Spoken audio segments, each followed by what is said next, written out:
그거는 제가 얘기했는데도 우리 여기만 시대에서 얘기가 돼야 되는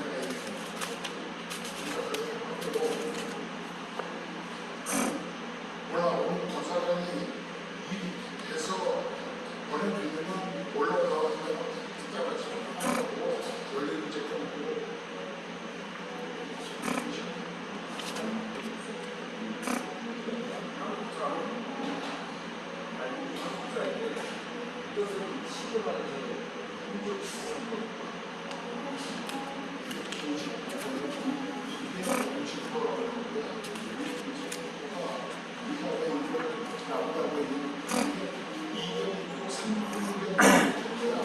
음식물을 먹고 포도주를 마신다는 말은 아주 잘 차려진 식사를 묘사하는 말입니다.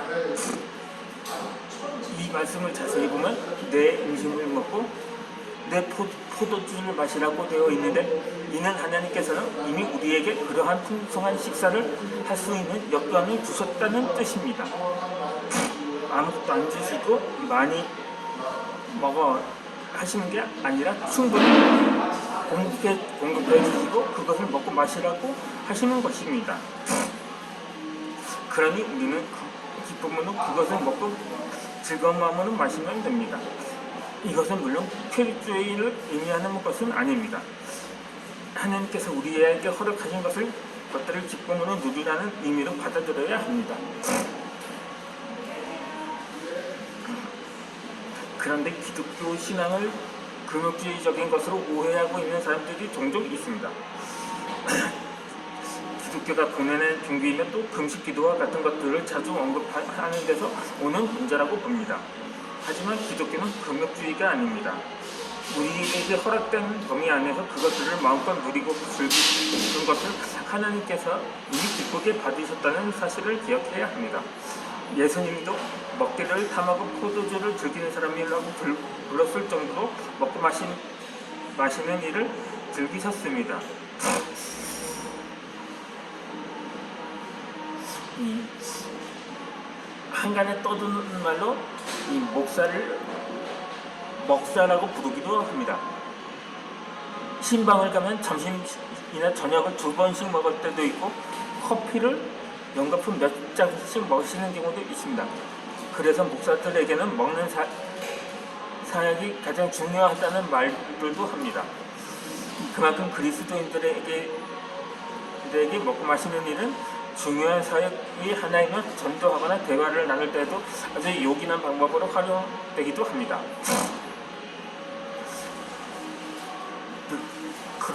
그렇다고 해서 꼭 고급 레스토랑에 가서 스테이크를 썰거나 한정식 집에 가서 상다리가 부러질 정도의 진수성찬을 먹으라는 뜻은 아닙니다. 음식물의 내용이 무엇인가가 중요한 것이 아니라 그저 함께 만나고 먹고 마시며 우리의 삶이 하나님께로부터 왔다는 사실을 깨닫는 것이 중요합니다. 그들이 바로 믿음의 사람들입니다. 이 지인 중에는 수년간 주 SK 신호회 예배를 때 말씀을 전한 저는 그리스도인이 있었습니다. 이들은 점심시간에 모였기 때문에 예배를 드린 후 직원 식당에서 같이 식사를 했다고 합니다. 몇만 원씩 하는 비싼 레스토랑은 아니지만 좋은 사람들과 함께 하기에 그 어떤 식사보다도 맛있었다고 합니다. 이 불편한 사람들과 마주 앉아서 원 플러스 A 등급의 한우를 먹는 것보다는 직원 식당에서 신우의 자체들과 즐겁게 식사를 하는 것이 더 좋았다고 합니다. 그렇게 사랑하는 가족이라든가 믿음의 동역자들, 회사 동료들, 그리고 그 사람이 아는 모든 사람들과 함께 하나님께서 허락하신 좋은 음식들을 마음껏 누리는 것이 큰 기쁨이라는 거죠. 이미 우리에게 주어진 그런 좋은 음식들을 마음껏 먹고 마시는 것을 누리는 삶, 그것이 그리스도인들에게 허락된 특권입니다. 이어서 전도서 기자는 독자들로 하여금 자신의 옷을 항상 희게 만들고 머리에 기쁨을 그치지 않도록 할 것을 권면하고 있습니다.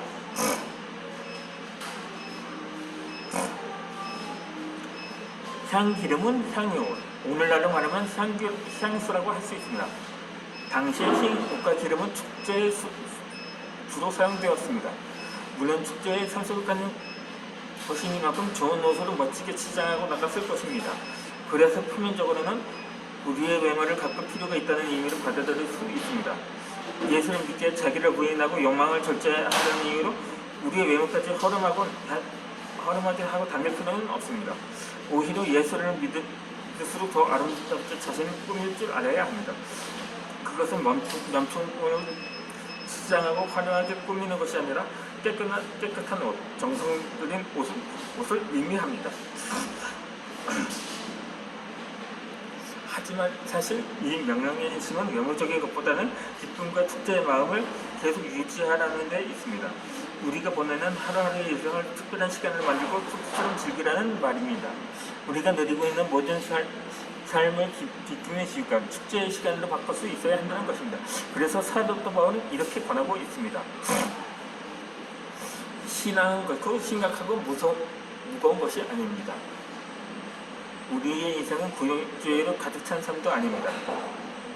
주님께서 금욕주의를 강조하신 것이 아니라 오히려 삶을 즐기라고 하셨습니다.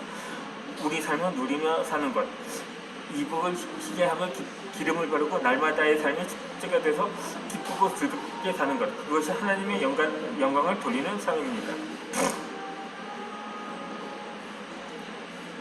세 번째는 전도서 9장 9절에 나오는 것처럼 결혼의 기쁨을 누려야 합니다. 난 처음 이 말씀을 접했을 때 아이러니했었습니다. 내게 평생에 해 아래에서 수고하고 얻은 내 몫이 바로 아내라니. 아내의 가치가 내가 직장생활 할 동안의 모든 월급 정도가 아니라 평생의 해 아래에서 수고하고 얻은 몫이라니 얼만큼 귀한 존재인지 다시 한번 생각하게 되었습니다. 물론 저도 아직 미혼인지라 그렇게 생각을 하는지는 모르겠습니다. 적잖은 부부들이 서로 귀찮게 귀하게 여기기는커녕 오히려 귀찮게 여깁니다. 주변에 결혼한 부부들의 이야기를 들어보면 그냥 마지못해 사는 경우도 많다고 합니다. 어떤 젊은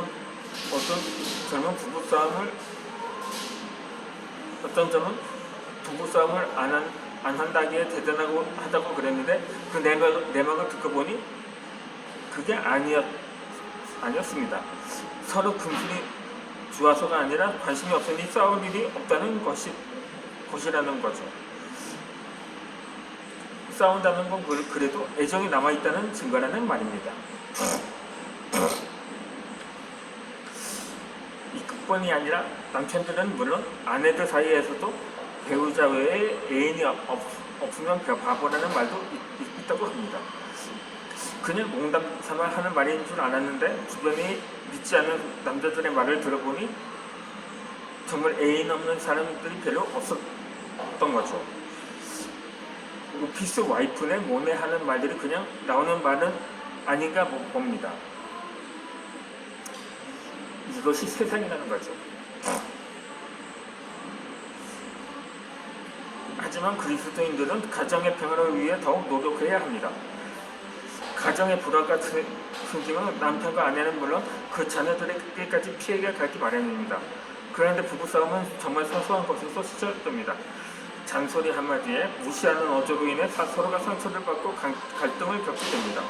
심지어 이혼까지 이르기도 합니다. 하지만 반대로 생각해보면 칭찬 한마디나 사랑 표현으로 부부는 너무나도 큰 행복을 느낄 수 있습니다. 성경은 우리에게 인생 모든 날에 아내와 즐겁게 살라고 가르칩니다. 그것들이 남자들이 평생 수고하고 얻은 몫이라고 말입니다. 그러니 아내를 그 누구보다 그 무엇보다 소중히 여겨야 합니다. 가깝고 편하다고 있는 듯 없는 듯 무시해서도 안 된다는 거죠. 더욱 존중하고 배려하고 아내가 하는 이야기에 귀를 기울여야 할 필요가 있는 것입니다. 이 사실 남편들의 이 아내의 말을 기울여 듣는다는 것이 정말 쉽지는 않습니다. 얼마 전 오랜 친구를 만나 식사를 하며 이야기를 나누었습니다. 이런저런 대화를 나누었다가 아내에 대한 이야기가 나왔던 것입니다. 아내를 사랑하지만 이야기를 들어주는 것이 참 힘들다고 말을 한 거죠.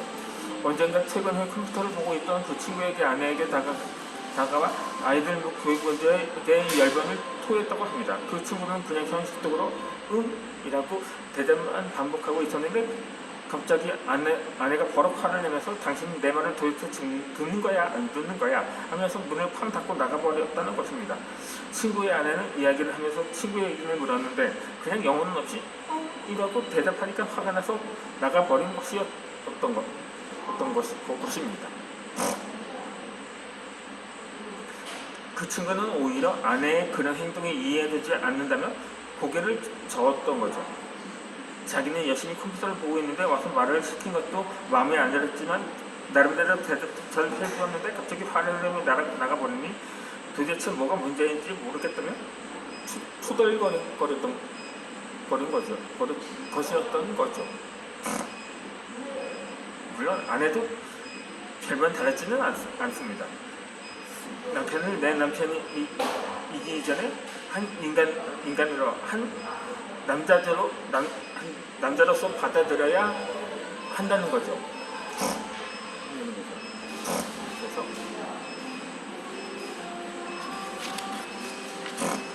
남편의 가장 필요한 건 잔소리가 아니라 아내의 사랑스러운 성격과 존경하는 마음입니다. 그렇다고 괜히 핑크색 슬립을 입고 여기저기 향수를 뿌리면서 윙크를 남발을 하지는 말아야 할 것입니다. 갑작스러운 행동 변화에 오히려 역효과를 낼 수도 있기 때문입니다. 그러면 이어서 영상을 올려드리도록 하겠습니다.